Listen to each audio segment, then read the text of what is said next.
Today is Wednesday, November the 2nd, 2011. I'm Matthew TG.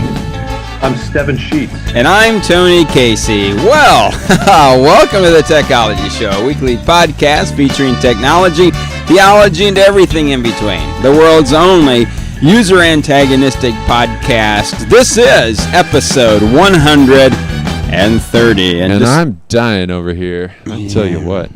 Well, we want to thank all of our listeners. Been waiting in the chat room here. We've had some technical difficulties this morning. You might be wondering why I'm wearing a hat. Part of our technical difficulties are with cameras, and so unless you want me looking like Casper the Friendly Ghost, I have to do something. You still do, but yeah. Well, here we are. Let's let them see real quick. Woo! So we think our theory is we've been using this USB hub that we couldn't find a power adapter to. You dug out one that we thought was working, but I have a feeling that it was too high voltage. And so over time, our cameras have been getting too much power, and I think it's caused the circuitry in the cameras to start burning out, which is causing a washed out image. This is the only thing that I can guess, because everything's working fine, but it's just the cameras look awful. I've tested the cameras on other computers, and it gives us the same washed-out image. So we gotta. If you'd like to fund purchasing some new cameras, if you'd like to see the Techology Show in HD, this is your chance. Yeah, the whole show is a fundraiser today. We want to thank Steven for joining us. Steve Stanley is headed to Atlanta today to pick up his daughter Victoria. She's been in Korea with her husband Michael, and so he's not in studio. And Heath Mulliken is on his way. He had a district meeting this morning, so at some point here, he's just going to magically appear in his seat. And also, here we are, also in studio today, Aaron Rodgers via the Aaron Rodgers doll. There he is. That is so awkward. Are you gonna be putting needles in that a little later in the show?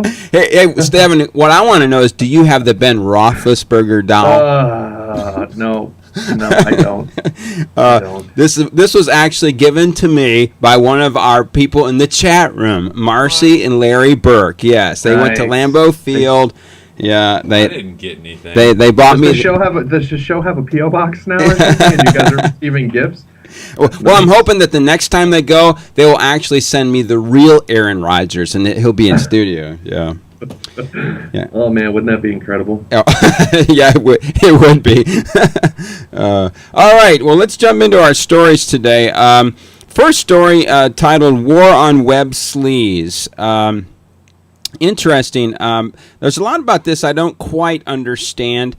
This comes out of England, and the Church of England puts a lot of money, I mean multi-millions of dollars, that they invest in ISPs, and they are threatening to pull funding because of just the smut that is so easily available on the internet. There are a couple things here that I want to pay attention to in this story. One was within the article itself, there's just this little chart. It says, and this is how teenagers say they learn about sex. And, you know, I mean, as you might guess in this article, it is the internet is just a big place where they learn about sexuality. It's not from their parents, and part of it is their peers, but again, the internet plays a big role in this. I don't know what to do with a story like this, because part of me is appalled at the ease with which you can get sleaze. The next question, though, is then what do we do about it? I mean, how can this be monitored? And is the Church of England being realistic here? I mean, part of me admires them because they're going to put their money where their mouth is to withdraw funding. Well, my question is that going to change anything? Right. And I'm the question that came up to me when I breezed through this article is why has the Church of England invested in ISPs? That's pretty remarkable. It's not a common place in my thought for a church, a global church, to be thinking about investing in, and it's not like pornography is suddenly rampant on the internet. It's been, Well, I think that part of this, Steven, and someone in our chat room might know, but I think part of this has to do with the government. So I think that the Church of England is recognized as an official branch of the government there. And I think that's part of this. And so some of these funds would be coming through that. And if they're an official part or branch of the government, then you would have funding that's coming in just through tax dollars. And they're probably then turning that around and investing in ISPs. But clearly they have the power to say how that money is used. In this article, it says a church spokesman said members of its ethical investment advisory group are considering new guidelines on pornography which take into account how easy it is to access with modern media. Campaigners claim the seemingly unstoppable flood of hardcore and violent pornography is corroding the very fabric of society. And again, to be clear on this article, the things that they are drilling down on are if you're familiar with the phrase soft porn, they're not talking about soft porn. They're talking about things such as bestiality, necrophilia, and that these images, I mean, you can find them on the internet. So I go back to the fundamental question. It's a world wide web. How do you filter that? Yeah. I don't know. I still think it can't be filtered by Big Brother, Big Sister. Yeah, well, and a lot of this stuff is pornography that you can access on the internet here is not originating here in the United States. Mm-hmm. It's originating in other countries. Right. Here's the thing you got to understand about. Wait a minute. Whoa! He just showed up. It's magical. I have appeared. Here's the thing. When I spent a summer in England, it was shocking to me the availability of pornography. Now, what I mean by that is I'm talking here in America, you got to read, if you're a kid, you got to get on the top row of magazines. Okay. You know what I mean? Right. And there, I'm talking about it's in the Daily Sun or the Daily Mail. The paper, the daily paper that's right there on the ground, you pick it up, you go to page 3, they have the page 3 girl, which every day a topless picture. And so I go to pick up the paper. I'm like, I'm going to read the paper, see what's going on. You open it up. I'm like, what in the world? I'm like, is this, what did I get? And it's the paper. It would be like your local paper, just Greenville on page News, Greenville News. Yeah. You open up page 3, there's a half naked lady. I'm not sure that's they would be more like a not the Greenville News, because there is like the Times, stuff like that don't do that. It's more of the. I mean, I'd say if there's 3 main papers in England, this was one of them. Right. Yeah. One of the concerns, I mean, this article raises legitimate concerns. And one of the legitimate concerns is this, that they feel like increasingly men are becoming desensitized. Oh, yeah, absolutely. And that brutality is the norm. Yeah. Now, I don't have that concern just for their country. I have it for ours as well. And Matthew, I think a few weeks ago, demonstrated perfectly. Who was it with the singer Rihanna? I think. Yeah. Where you have issues of abuse in her relationship, but then she sings a song about bondage and yeah. and acts as though it's desirable. Yeah. Right. So here's the thing. I acknowledge the problem. I mean, I have a tablet now running Android, and the first thing I had to do, now Android is way different than Apple in that Apple locks things down, Android doesn't. First thing I realized in the app market, I was going to have to put a filter on. Wow. I mean, right away. Really? It was clear that, okay, this is not locked down. Wow. And my fear, more than for myself, was if my 13-year-old daughter takes the tablet and wants to do a search on it or something. I don't care what search you did in the app market. On your opening screen, you're probably going to see something that could probably lead you down a trail that wasn't going to be healthy for you. Right. Yeah. So, I mean, I part of me admires the Church of England pull the funding, but the point is, from a practical point of view, I don't think it's going to do anything. No. Yeah, because this is not a problem in England. This is a problem around the world. Okay. Yeah. Well, and you are right. I mean, the Church of England, it is in England. There is no separation of church and state. It is church and state. It is all. Yeah. It is all one, and so that plays a huge role in this decision, obviously, and it's definitely something to keep an eye on and how they're, not necessarily on. We want to copy what they do, but not. I mean. All right, let's move on. Next, go ahead, Steven. I'm just remembering the article that I read early this morning. I'm thinking through this idea that if someone like the Church of England, government or church, religious organization or political heavyweight, is thinking about policing with their money, the idea of what is they're already in this article redefining what is unallowable pornography.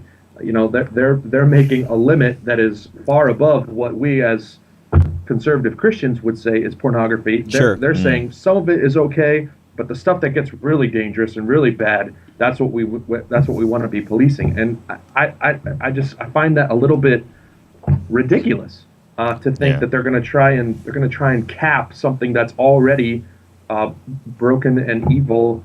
They're going to try and make it a little less evil, a little less dangerous. I don't understand. Well, I would say this: you cannot police it if you cannot track it, and much of this stuff is very hard to track. Also, I think there's not an appreciation for how this proliferates the internet right now. It is estimated that 1/3 of all internet traffic is porn related. 1/3.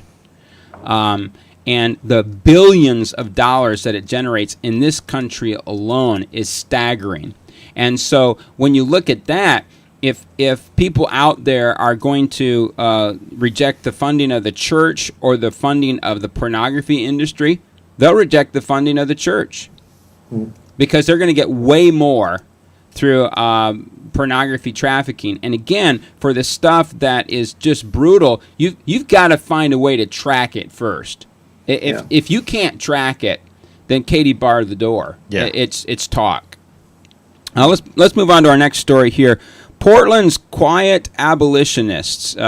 Fascinating story here. If you know anything about the West Coast and cities out west, you have a couple of cities that just seem to be progressive and modern-day cities. Seattle and then Portland, Oregon is another one. And this article is about prostitution, underage prostitution in the city of Portland. And the silver lining of this story is how churches are becoming active in fighting this and reaching out to young girls. In this particular article, you have a gentleman here, Tama Sweet, who he and his wife were thinking about going to another country as missionaries and basically began to see the need in Portland where they moved. He says this: I would see prostitutes walk down my street Sunday morning when my wife and son and I were getting in the car to go to church. He points to a juice bar, a new establishment for an 18-plus crowd who can't drink but can watch porn and nude dancing. So if you're a high school student, welcome to the Sugar Shack. They're open 24/7. When you have this evil, people who enslave another human being's body and turn it into something sexually exploited on a daily basis for financial gain, this is the antithesis of what God wants. This is the antithesis of a beloved community. It's a long article, but very powerful. Yeah, really long article. I think number one, it's an eye-opener for those that still, have a jaundiced view of this. And part of me reads this and says, how in a country like the United States could this be going on? Yeah. It's going on because we turn a blind eye. Just yesterday, I got off the interstate, and our exit just outside of our town has 2 adult buildings right on the side of the road that are advertised, and people know to stay away from those if they don't want to, wind up in the paper or, make a bad name for themselves. And it's just, we just keep driving by, and we don't want to know exactly what takes place there. We don't want to know what kind of dangers are lurking around those kinds of corners. I think that's why this is so rampant. One of the things too is in America, slavery is such an ugly issue, and when you talk about slavery in the United States, everybody talks about the Civil War, and we want to argue, well, what was the Civil War fought over? And so we have such an amazing opportunity today, especially as Wesleyans knowing our heritage, to reframe this conversation and bring awareness to the fact that there are more slaves in the world now than at any point in time in history, and that this is an epidemic, and it is in our DNA as a church to fight this and to go against it. I mean, people would be sickened and shocked if they knew everything that goes into this. I mean, if you've ever seen the movie Taken, it paints a picture of what it's like in other countries. You know, Liam Neeson, I'm giving away the movie, sorry about that. His daughter gets kidnapped, and in the matter of hours, she is on the sex trade market. And it's just an eye-opening thing that this is going on all around the world, and including in our backyard. Well, it's disturbing that you have kids who are homeless, who run away from home. They get caught up in this, but also that you have girls that are being imported from other countries to support this. Now, I do think this. I'm going to go back to a silver lining. If the church right now is struggling for relevance in the society, and this is an area where it can get increasing relevance, because the more you bring light to this, you will have the public on your side. Oh, absolutely. They are not going to fight the church on this. This is where the society will come along. Stephen, I want to just say this. I don't want to pick on Pennsylvania, but we vacationed this summer in New York and Pennsylvania, and can I tell you, the most surprising thing to me was how many porn and adult places were in the state of Pennsylvania. I mean, I was shocked, and the reason I say that is because you think of, Pennsylvania, rural Pennsylvania, as conservative, Amish, kind of Amish, right wing, and I mentioned I stayed with your parents. I mentioned to your parents. I mean, that was one of the first things I said. I was shocked in coming over, and. Oh boy! I mean, we have freedoms in this country, but I mean, in some cases, we're being bound by our freedoms. No, sure, and I attribute that kind of industry around here strictly to the traffic issue. I mean, those places that we see are right alongside the road. The main patrons that are in the driveways and parking lots are big trucks. 18-wheelers, and that is a huge industry in this area. We are a huge corridor right up 81. If that's what you traveled, is a huge trucking industry corridor, and so these places come up because, and I'm assuming, I'm not a trucker, but I'm assuming the loneliness factor and the solo factor and all of those. Yeah, I agree with you, and I assume that's right. Again, my surprise were how many of these places that I saw in Pennsylvania. And I'm not saying that they have more per capita. I don't even know, but it caught my attention. I was surprised by it. Here again, the good thing about this article is I think that it creates a blueprint for the church. This is an area where the church can be redemptive in society and once again make itself very relevant. Let's go back a little bit to the pornography side. And this may be a way to begin this conversation, because all of this, it's a hard issue. And if if you're viewing pornography, you're practicing slavery. Because in your mind, the image you're looking at, the person you're looking at, you're making them a slave to your desires. And Jesus said, if you've committed adultery in your heart, you've committed adultery. So what's the difference in me viewing porn or me buying a sex slave? Yeah. Jesus would say, not a lot. Right, yeah. There's no question it's a hard issue. Now, you're always going to have those who spring up to fight against, to say, we're consenting adults. I mean, in Vegas, they have every year these awards for porn movies and stuff like that. And so I would never say that there aren't people in the industry that don't want to be there. I mean, there are clearly some who are. The point of this story is to say that there are many who are trapped in it, who are enslaved in it. Yeah. And it's a modern day abolitionist movement. And the church needs to realize, if we don't take the point on this issue, right? If we don't take the lead, we're going to be overrun with it. I mean, there are governmental agencies in the United States that are concerned about this. This is on their radar screen. I'm just saying that this is a great way for the church to be more relevant than it's ever been and to lead the way. Yeah. All right, let's move on to our next story here. Apple for teachers. iPad shows promise in the classroom. There was a study that was done. Must confess it was a rather small study. Only 25 samples were used in this, but in every sample, 100% of each person or each school in the sample here were using iPads in some way in the school. Mm-hmm. And so it just made me think, and it's being used in different ways for teachers, for students, but we like to talk about technology, the use of technology in the church, so it makes me ask this question: what might be the uses of tablets in the church, the iPad or Android tablets, and how are they being used now? You can carry them down off Mount Sinai, one in each arm. That's a good use for tablets in the church.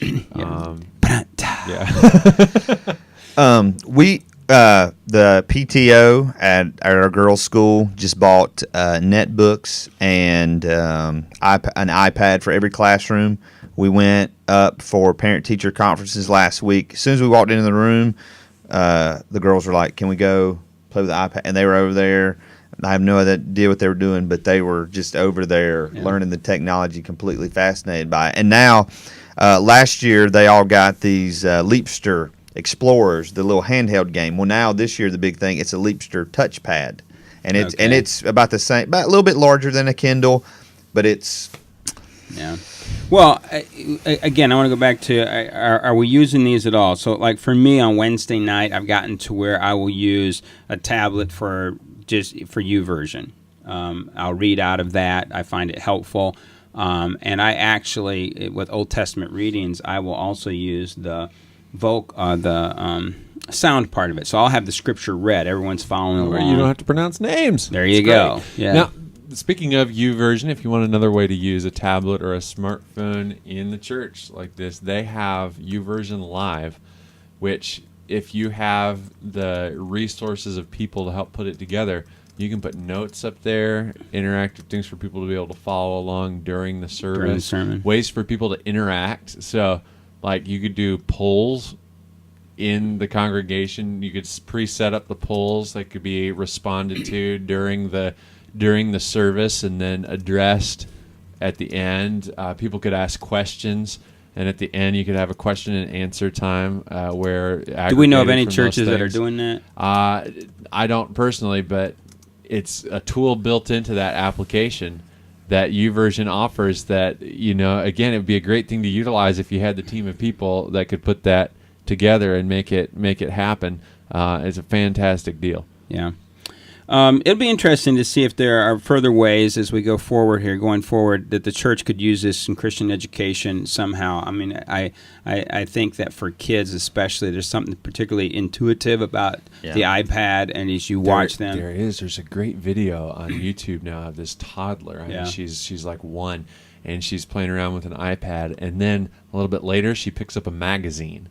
And the first thing that she does, she looks at the cover of this magazine, and she takes her finger and she goes, "That's funny." And she can't get it to do anything. And so, like, to her, it is a broken system, this piece of paper. Like, how is this supposed to work? Yeah. Because she's been able to get the iPad to do things by touching it and interacting with it. So there is something innate in us about that. They're like, oh, this makes sense. Yeah, and I think, I mean, for about 5 or 6 years, I taught a junior high class, and sometimes it is a challenge to keep kids' attention. So I think that there's possibilities. I use it on a limited basis for Wednesday night Bible study, for reading Scripture. I mean, that's the extent. I wish that there was a way that from the tablets that you could effectively do PowerPoints. I think that would make it more of a tool, and that might be coming. Now there may be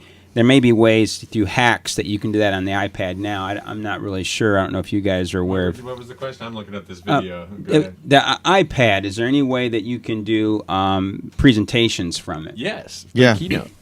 Yeah, through Keynote. How do you And hook? you can How do you actually- hook up to a projector though? You can either do an HDMI port out, or you can purchase an Apple TV and do wireless presenting. This is what I'm excited about. One day I want to do this. Get an Apple TV that would just be put on top of the projector in the church, plugged into the projector, to where I could walk around with the iPad wirelessly doing a presentation, have my presenter notes and all of that on the iPad, and controlling what's happening on the screen without any cables or wires or anything like that. Yeah, see, I think that would become more of an effective tool then, and it would just get used more. Let me say this: that in the study, again, a small study, there were no Android tablets. So schools are not purchasing Android tablets; they're purchasing the iPad. And You said it though. It is a small study, 25. Yeah. So don't highlight the fact that there's no Android tablets. Well, they wanted the best for the children. Listen, I have a tablet that is and it's HP touchpad, but it's running Android. So I'm not against Android. You know that. I don't know. I mean, I know These are not the droids you're looking for. Hey, I have that video of that girl now. Would you care to Yes. see it? Yeah. Now Is that worthwhile to you? Sure, go ahead. There's not a whole lot of great sound with this, but it's a good. Yeah, so for audio only listeners. Yeah, so you I think see her that'd be here. great. There she is, man. She just okay. Now she has the magazine. Here we go. She's trying to move this. What? Great. Like, why can't I pinch this? And here she goes again. Okay, the magazine. Look at her. Yeah, look at her taking the finger. She's swiping Yeah. this way, that way. Look at her. Poor girl, man. She's so confused. I don't want this thing. Yeah. Useless. Yeah. Well, it is. I mean, if you've ever watched a kid with an Android or a touch, an iPod or an iPad, I mean, they just give them 2 or 3 minutes. Yeah, Yeah. th- Boom, so boom, herein boom, boom. lies a design problem from Apple. All these devices are so wonderful for children, but they're so fragile. You have to get like this. They do have the moment I Play have a School thing that toddler- locks around your iPod Touch. Yeah, They they have a big old OtterBox type deal for the iPad too, and that's what I mean. Every device in my home, the moment I have children, is going to have this. No, big that ol- that HP touchpad though, that thing feels indestructible. It's like 18 pounds, I believe. 18 pounds. I've had to start putting. We have an iPod Touch, and I had not logged out of my Apple account. And so my son had bought 5 or 6 games. And so I have to put it in airplane mode so he can't get on he can't get online. So. Or you could just learn how to punish your son. Well, I mean, he didn't know because he gets into He's only 18. He had no idea. well, he gets into the game that I downloaded for him.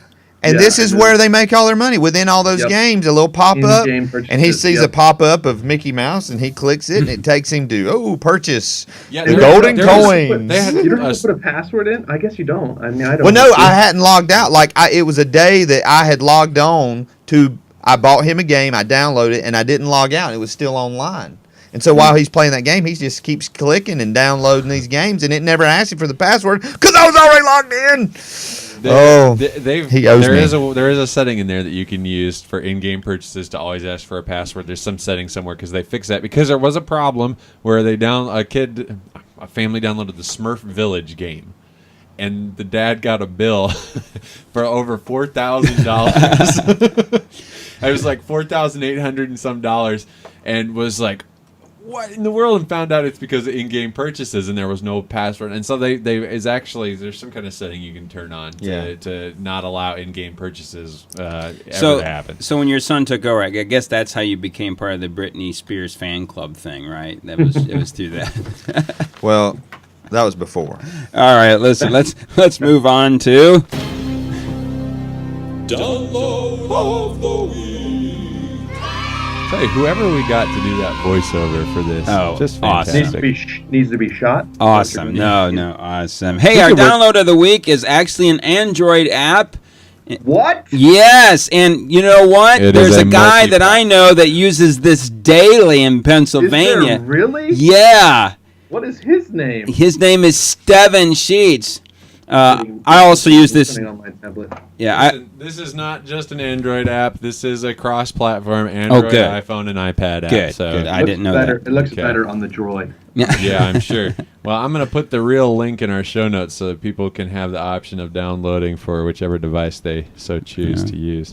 Now, I'm not sure that this is. I kind of got the feel that this is probably the best one out for Android. There's one for the iPad, which is pretty good. That does the Flipboard. There we are.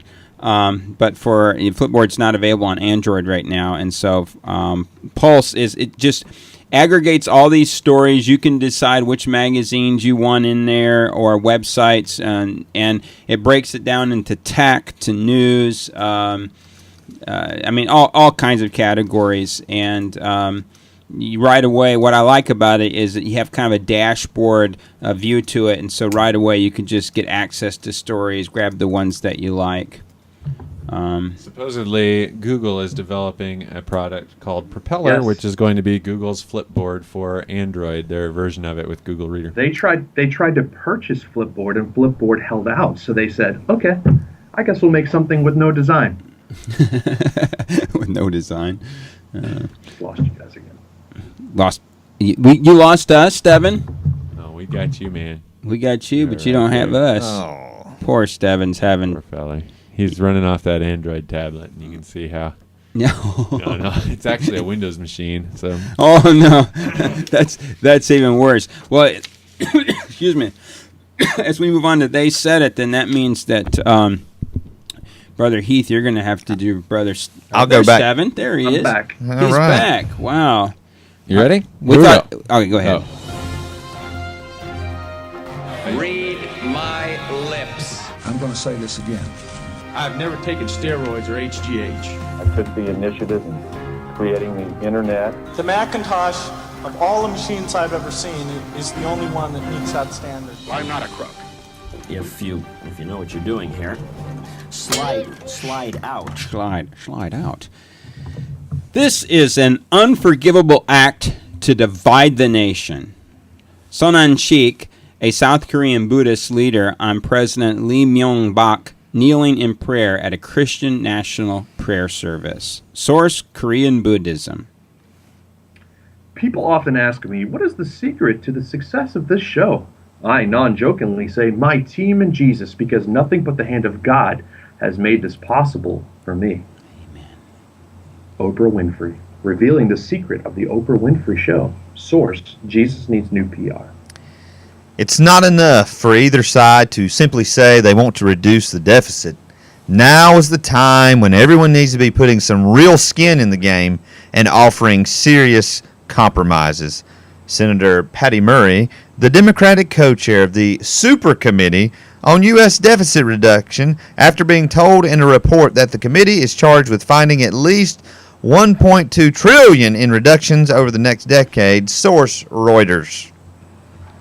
He's trusting, and maybe that's a weakness. He looks for the best in people. Michael Hogue, commissioner of the United Football League, commenting on the recent news that Mark Brunell is broke despite earning $50 million as an NFL quarterback. Source: Deadspin. What's sad about Brunell is I remember when he was at the height of his success with the Jaguars. I mean, he's a fairly strong Christian, and if I'm not mistaken, a lot of that was he got taken for some bad investments and things like It's that. exactly that.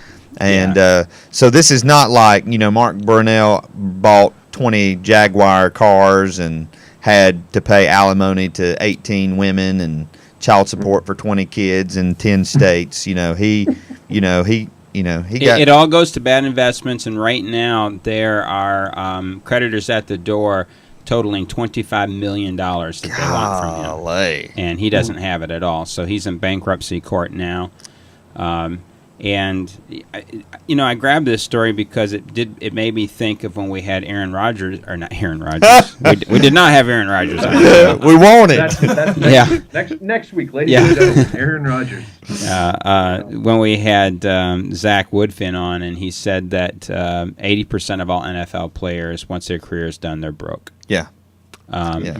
And usually that is due to lifestyle issues. And with Brunel, I mean, it's a heartbreak in that, like you said, it isn't so much lifestyle issues. It's friends come to him talking about him, great investment. Yeah. They give him a sales pitch, and he says, sure, I'll become part of it.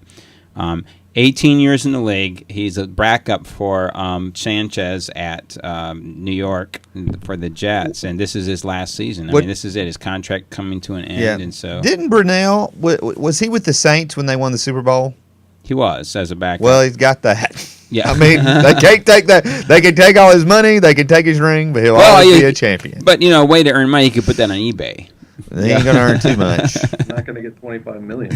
Yeah. Hey, it's been interesting. This very first story, we think about politicians and religion and this tightrope, but hear this story in South Korea where you have the president who's kneeling at this prayer breakfast, their version of the national prayer breakfast. Yeah. And so now the Buddhist leader has just been out of shape. Like, this is unacceptable. You are dividing the nation here. Yeah. It's not very often you hear of Buddhist opposition, though. That's what's interesting about that quote to me. I thought that the thing with Buddhists were they kind of like everybody. You're kind of free to take. Buddhist is like the buffet of religions because you can kind of take and pick and choose what you want. Not this guy. No, not this guy. Okay, clearly pretty upset by it. The story's not real lengthy, but it just simply notes that the president's dividing the nation by doing this, and we get locked into our own cultures, our own countries. We think that these struggles don't go on anywhere else, but clearly they do. So here's the thing, guys. If we want this show to really take off nationally, we just need to get Jesus on our side. I don't know. Is Jesus the problem or is the team the problem? Here's the thing. I wanted in writing that this is it for our Oprah references. Like, you want to be done? You want to be done with Oprah? I do. Here's the thing. Oprah is never going away. This is the thing with Oprah is you go back to the whole what I said about Buddhism. I remember there's a clip. It's widely on YouTube, but she's having a show about religion. And this lady says, Jesus is the only way. Jesus said, I am the way, the truth, and the life. And Oprah's response is, how can you say that? How can you say there's only one way to God? You don't know that. You can't say that. And imagine there was copious applause as soon as right Oprah there said was, that. and this one lady, I just felt so bad for her because she stood up and spoke what I believe to be the truth, and because Jesus said that. I mean, Jesus said, "I am the way," and I kind of felt bad for her because she did get kind of ganged up on. But Oprah's always kind of taken from all these different philosophies and the law of attraction and stuff like that. I actually think that there are lessons that the church can learn from Oprah. And number one, I think that if anything else, and I'm being very serious here, that she did prove through her show that people are spiritually hungry. Oh, good, great. She was Absolutely. feeling a void that was within the heart of people, within the society. So I don't think Oprah can just be blown off. No. I mean, this quote's interesting because, she says, nothing but the hand of God has made this possible for me. And, I don't want to tear Oprah down, but it's like, so God orchestrated this. Yes. Yeah, okay. Yeah. Yes. Now, and also, Oprah is, she's one of the richest people in the world, but she's also one of the most generous people in the world. Also, too, I think that again, I could talk all day about things that I disagree with Oprah. one side of Oprah I do admire and like is that the issues of personal responsibility. I remember one time she made this ultimatum: stop writing me and asking me if I'll pay your electric bill, if I'll pay, your gas bill. I'm not going to do that. Right. And she, the last 15 years of her show, she did make a conscious effort to make it more of a self-help. Now, there are pitfalls to that. Right. I understand. Right. But there is a huge difference between whining and crying and saying, okay, let's pick ourselves up. And she clearly took a line of, your life can change. Mm-hmm. Well, as a person who believes in free will, I do agree with that. Yeah, absolutely. Yeah. So, absolutely. But who knew? I mean, like you said here, either we need to change the team or get Jesus on it. That would be the ultimate. Yeah. Yeah. I may be the weak link. I don't know. I would agree with that. All right. I haven't said anything in a couple minutes. I had to throw. Yeah. Hey, I thought this article really was a great article on the deficit and this whole super committee that's coming together. And maybe we won't hear the sound bites on the nightly news, but you have Democrats who are in this committee along with Republicans who are saying that, the situation is critical in this nation right now. Right. And I hope that something gets done. I think that for me, this article was a really good, just kind of cleared my mind and helped me to see how tenuous things are right now. Yeah. What a lot of people don't realize is that, right now you got Occupy Wall Street and they're talking about the 1%. Well, the top 1% of earners in America, everybody's talking about, well, we're only going to tax millionaires and billionaires. Well, if you go top 1%, that's $350,000. If you make $350,000 in America, you're in the top 1% of earners. And I think something like if you make $50,000 or more, you're in the top 10%. And to think, you got to have balance. But when I hear a politician say, put some real skin, to me, that means somebody's getting a bill for something. And I just think that there are cuts we can make across the board. I think it has to go both ways, and so I don't think that I fully toe the Republican line here. I think that there has to be cuts in spending, but I also think there has to be more revenue brought in. Yes. Yeah. And one of the things I struggle with is especially if you read the book of Amos, you have the prophet here, and he is really coming down hard on those who are wealthy and who have made their money off of the backs of the poor. Absolutely. And so, I do think that you see in the Bible responsibility. Those who have a responsibility. We're stewards of this. It's not ours. Right. Absolutely. Yeah. Absolutely. I do think it's a conflict of interest for one of the president's main advisors to be the chairman of General Electric. General Electric paid zero taxes last year. Yeah. Zero in taxes. And that's one of your economic advisors. I think you're exactly right. I don't know that the tax needs to be passed on to the individual, but I do think there's so many corporate loopholes. That's why I love a lot of what Herman Cain has been saying, is we got to simplify. I think if you simplify the tax code and make it to where a 12-year-old kid could understand it, you cut out all those loopholes. Because right now, a lot of the wealthiest people that you talked about, that Amos would have come down on, they're hiding their money offshore. They're hiding their money in other places. They know how to. Yeah. Right. Well, and also, too, maybe I said this on one of our previous episodes, but you're going to have to really have to do a sell job on me to get me to understand why oil companies need to be subsidized by the government. Yeah. There's no way. I'm not buying that. I'm not buying that for a second. And I think stuff like that's nonsense. Right. Listen, I'm going to put Master TG on the spot here. He preached a wonderful message this past Sunday, but I thought he brought great perspective to the 99% in this country who supposedly Occupy Wall Street is the 99% revolting against the 1%. Yeah. So Well, I am a little on the spot. I wasn't prepared here. Well, he just bring the whole world perspective here. Yeah, the reality of the 99% is that 99.9% of the 99% are the 1% in places like India, Haiti, and I mean in the global perspective, they really are. So while I agree with a lot of what the movement is trying to say, I think that we need to also take a moment to step back and try to get a bigger picture in everything that's going on. And we have, I mean, even if we are in that 99% of Americans, we have more resources. We have Absolutely. more influence. We have more. Basically, I'm preaching out of Esther, and so we were in the part where Esther's in the palace, and she has this position where she's able to do something there. Well, we have the positioning that the huge majority of the rest of the world doesn't have. This week, we welcomed the 7th billion person into the world. Yeah.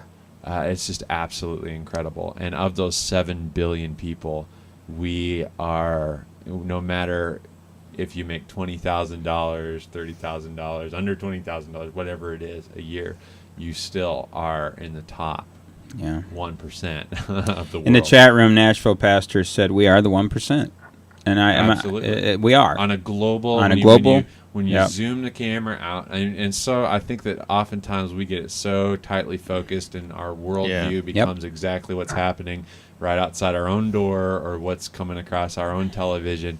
But when we zoom the camera out and we look at the world as a whole, we got to realize how much power, influence, and resources we have been given. That if we would steward those in a way that would be honoring to God, imagine what could be, what could happen or be accomplished because of it. Yeah, no question. Yeah, it was great perspective this week when he brought that out.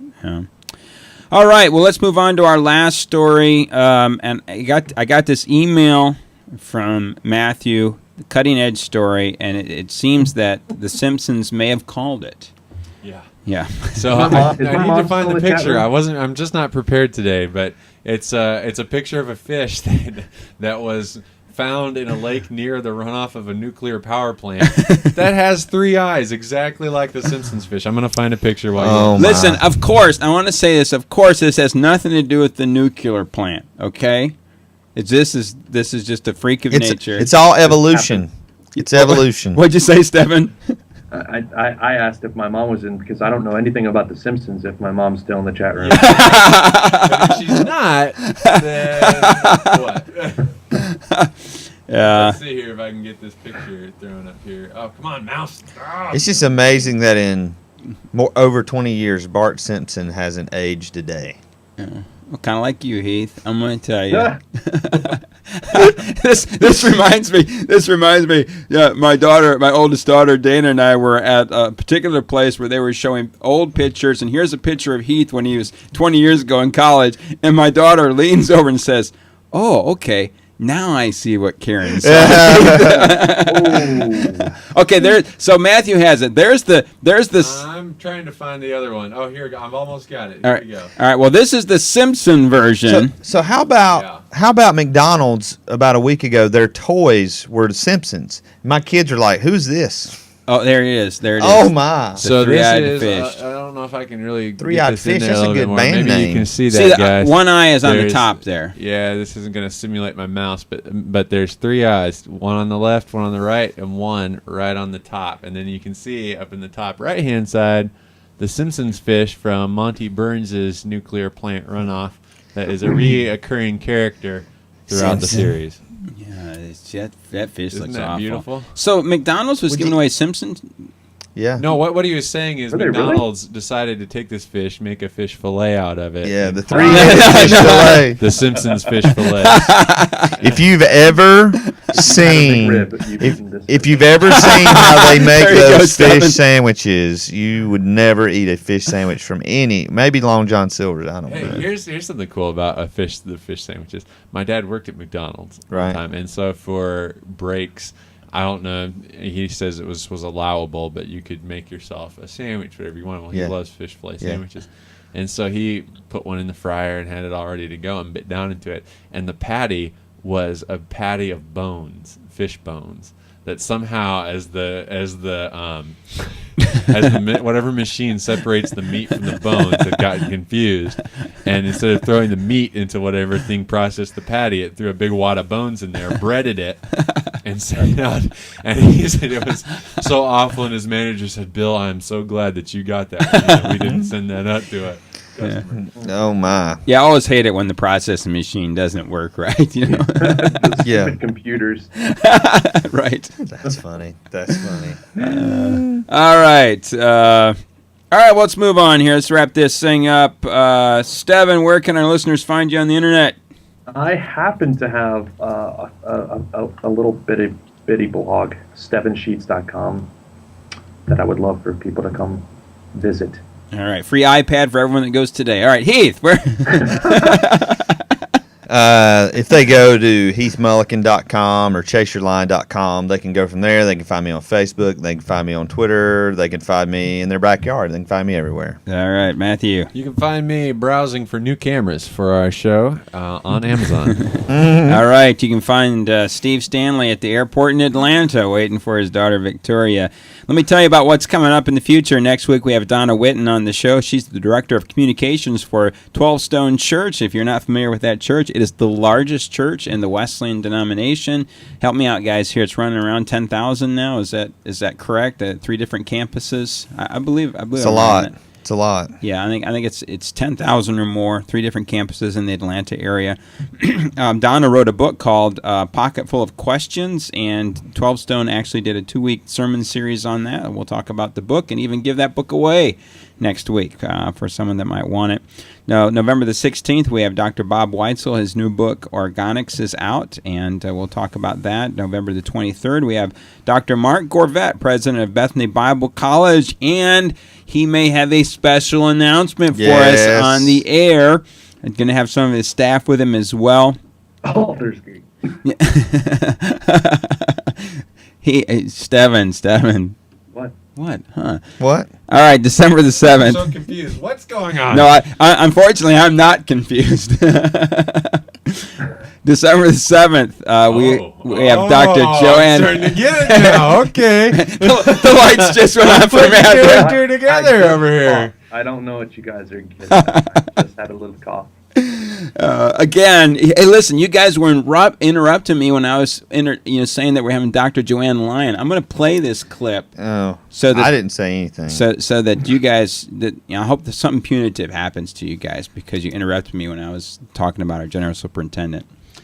She'd be the last person to do anything punitive. She's going to be with us December the 7th. Isn't that Pearl Harbor Day? Is that right? Yes. December the 7th. She's General Superintendent at Wesleyan Church, as I've already said. She has just a great view of the world and mission and vision and just a very strong redemptive outlook on the world and what the church ought to be doing. It's always just a great privilege and honor to have her on the show, and so she'll join us on that day, December the 14th. Dr. Todd Vloss will be in studio. He is the new president at Southern Wesleyan University. Those of us who've had a chance to meet him have just been thoroughly impressed with him. And then on January the 4th, Mark Batterson will be with us via Skype, and he'll be discussing his new book. If you want to find me, you can find me at facebook.com/AKC64. And if you want to do further research on anything we discussed today, you can find all the links to the stories we covered at our website, thetechnologyshow.com.